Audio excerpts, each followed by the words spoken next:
أعوذ بالله من الشيطان الرجيم. بسم الله الرحمن الرحيم. إنا أعطيناك الكوثر فصل لربك وانحر إن شانئك هو الأبتر.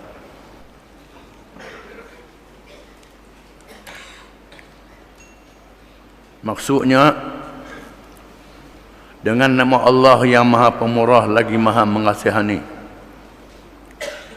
sesungguhnya kami telah mengurniakan kepadamu wahai Muhammad Al-Kautsar, yakni kebaikan-kebaikan yang banyak di dunia dan di akhirat. Oleh itu, kerjakanlah sembahyang kerana Tuhanmu semata-mata, dan sembelihlah korban sebagai bersyukur kerana Tuhanmu juga.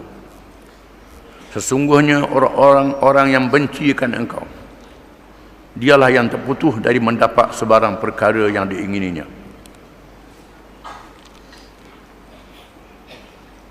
Surah ini dinamakan Surah Al-Kautsar. Mengikut kebanyakan ulama, surah ini diturunkan di Madinah, Madaniyah. Setengah ulama mengatakan surah ini Makkiyah, diturunkan di Mekah. Terdapat kekhilafan kalangan ulama, adakah surah ini diturunkan di Madinah ataupun di Makkah. Ibnu Katsir mengatakan Madaniyah, diturunkan di Madinah. Ada juga ulama mengatakan diturunkan di Makkah, Makkiyah. Itu tak jadi masalah. Yang penting ialah pengajaran daripada surah ini, di mana Allah Ta'ala menyebut berita yang mengembirakan Nabi SAW, kebaikan yang tidak terhingga di dunia dan di akhirat, kemuliaan yang tidak ada bandingan dengan orang lain, kehinaan mereka yang hinakan Nabi SAW. Disebut dalam hadis, ketika surah ini, para sahabat melihat Nabi dalam keadaan mengantuk. Nabi mengantuk, terlelap. Kemudian Nabi sedar dan tersenyum. Nabi senyum. Lalu sahabat tanya, wahai Rasulullah, mengapa Rasulullah senyum? Apa yang mengembirakan Rasulullah? Rasulullah kata, diturunkan kepada aku sekejap. Masa aku lelap tadi. Bismillahirrahmanirrahim. Inna a'tainaka al-kautsar fasholli li rabbika wanhar inna shani'aka huwal abtar. Masa lelak tadi, Jibril menurunkan surah ini kepada Nabi SAW. Diputuskan hubungan dengan dunia. Jadi lelap, ingatannya tidak hilang. Ini beza Nabi dengan manusia yang lain. Allah Ta'ala putuskan hubungan dengan dunia, terlelap, masuk diwahyukan kepadanya surah yang pendek ini. Lalu Nabi bersabda, atadruna mal kautsar? Adakah kamu tahu apa dia Al-Kautsar? Kautsar itu apa dia? Nabi tanya sahabat-sahabat dia. Mereka jawab, Allah wa rasuluhu a'lam. Allah dan Rasul yang lebih tahu, kata sahabat-sahabat.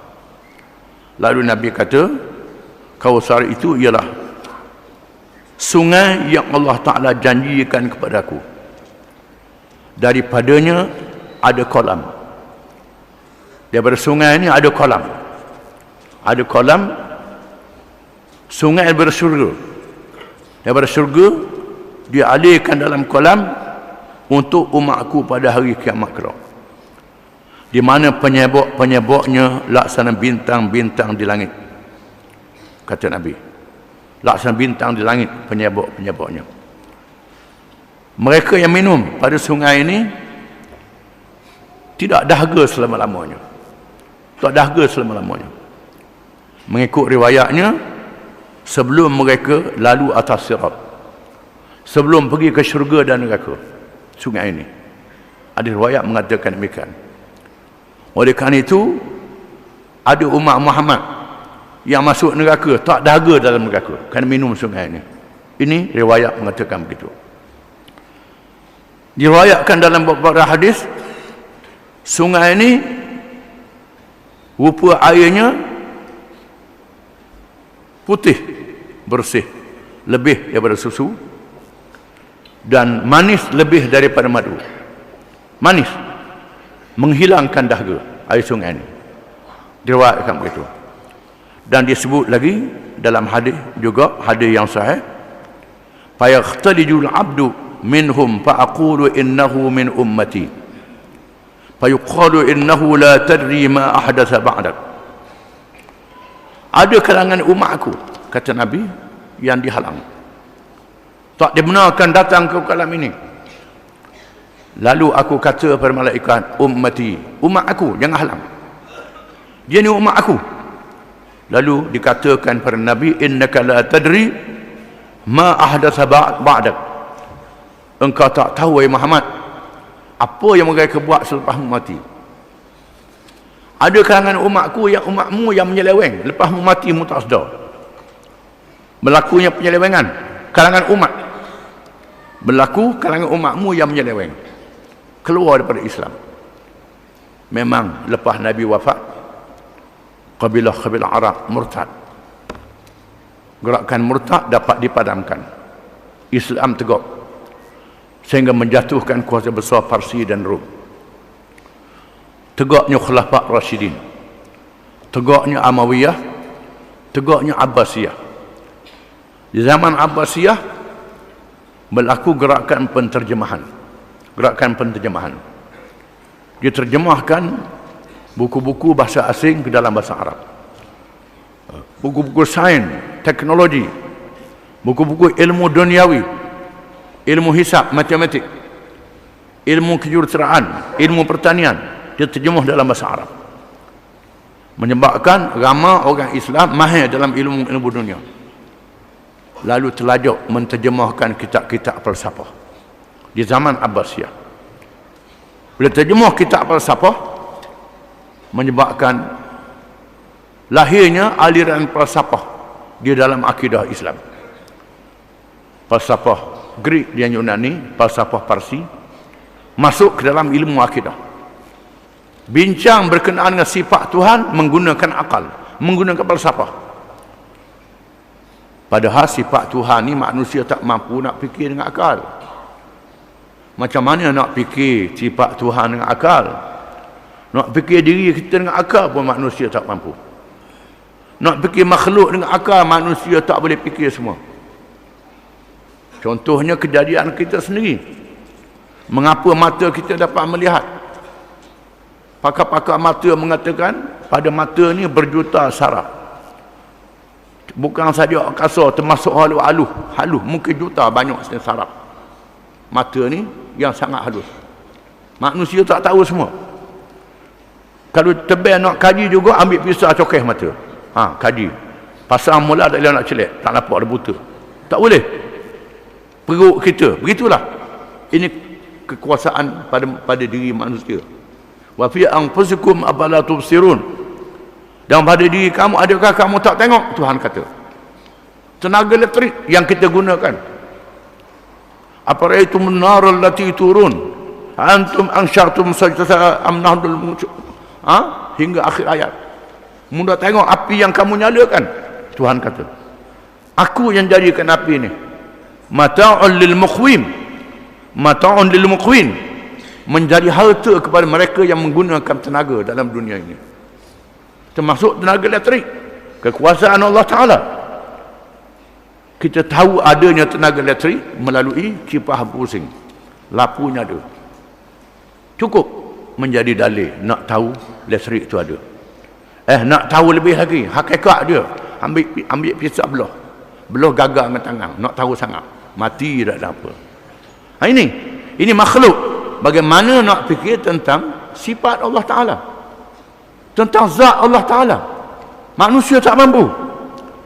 Bila buku falsafah diterjemahkan ke dalam bahasa Arab, menyebabkan orang Islam mengkaji Tuhan menggunakan akal, maka jadi sesat. Lahirlah mazhab Qadariyah, Jabariyah, Jahmiyah, macam-macam mazhab. Mazhab sebahagiannya keluar daripada Islam. Akhirnya tak percaya ke Tuhan. Akhirnya Tuhan tak ada. Jadi tak percaya Tuhan. Jadi rosak akidah. Menyebabkan rosak akidah. Punuh orang Islam. Dengan sebab penterjemahan buku-buku falsafah yang terlanjur.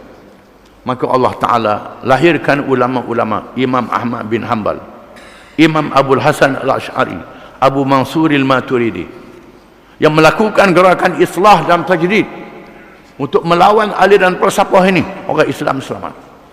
Selamat orang Islam. Menunjukkan ada orang Islam yang menyeleweng dalam sejarahnya. Semayang, ada tak ada semayang berdaya dia, tapi menganut pahaman-pahaman yang menyeleweng daripada Islam. Dan di zaman mutaakhir lahir pula ideologi barat masuk dalam negeri orang Islam. Ada ideologi yang percaya pada agama, percaya pada Islam, tapi urusan dunia tak ada dalam Islam. Politik tak ada dalam Islam, ekonomi tak ada dalam Islam. Ini perkara dunia semua tak ada dalam Islam. Memisahkan dunia daripada Islam. Berlaku penyelewengan dalam kepahaman kerana kejahilan. Bukan ada yang ikut pahaman komunis. Ikut pahaman komunis. Berjuang masuk hutan dengan komunis. Ideologinya komunis. Saya dipahamkan ada komunis yang sembunyi dalam hutan di selatan Thailand tu semaya tarawih. Semaya tarawih medak apa? Semaya tarawih. Ideologinya komunis. Ini berlakunya penyelewengan.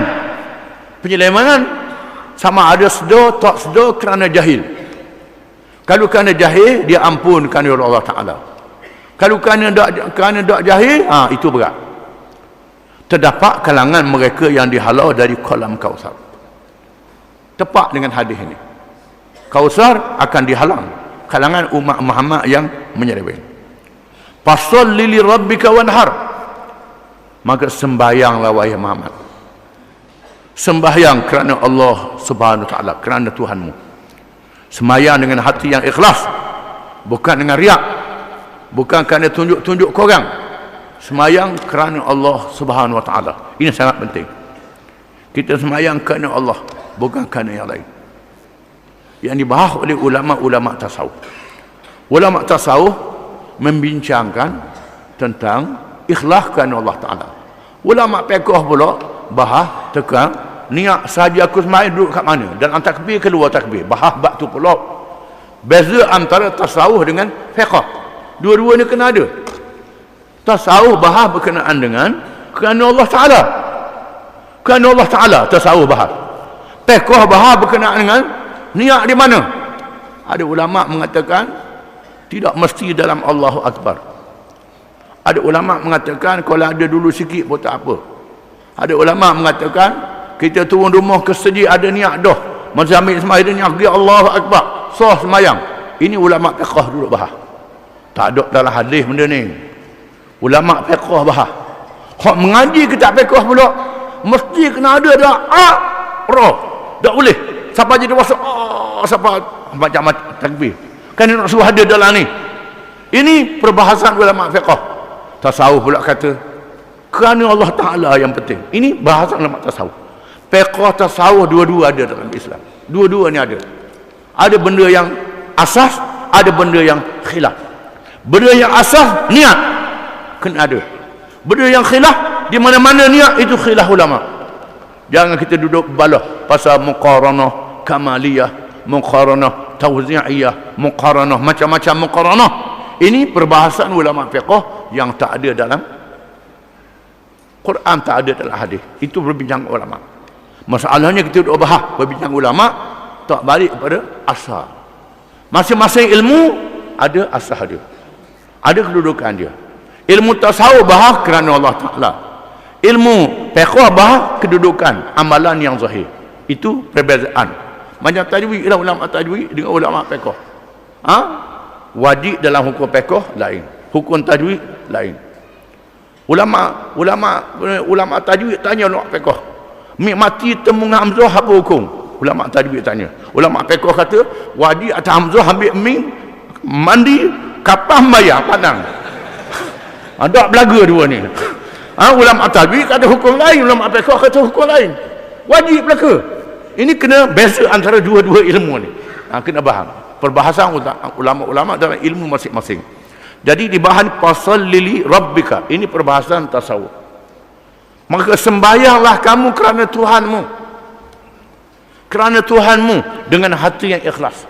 Perbahasan ilmu tasawuf, ikhlas kerana Allah Ta'ala. Wanhar, dan sembelih binatang korban kerana Allah Ta'ala juga.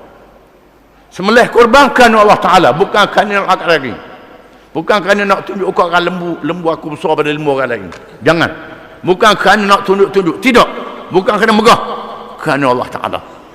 Makin besar lembu makin baik, boleh bagi ramai-ramai, banyak orang terima bahagian, besar pahalanya.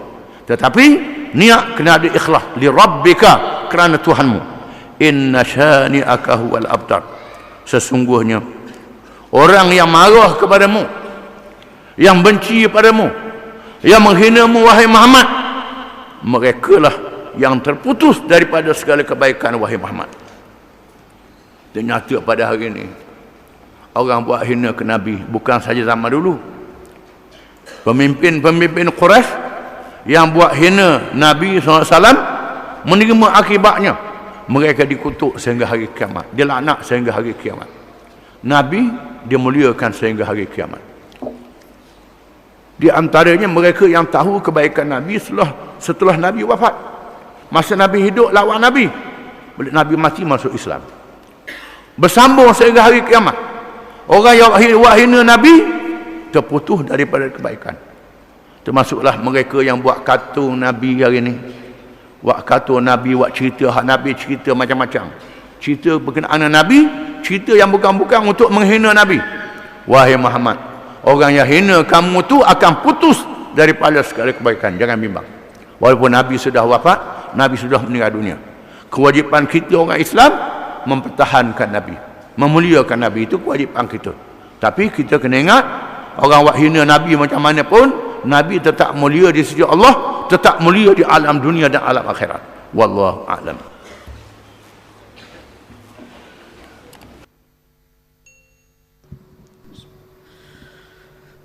Assalamualaikum warahmatullahi taala wabarakatuh.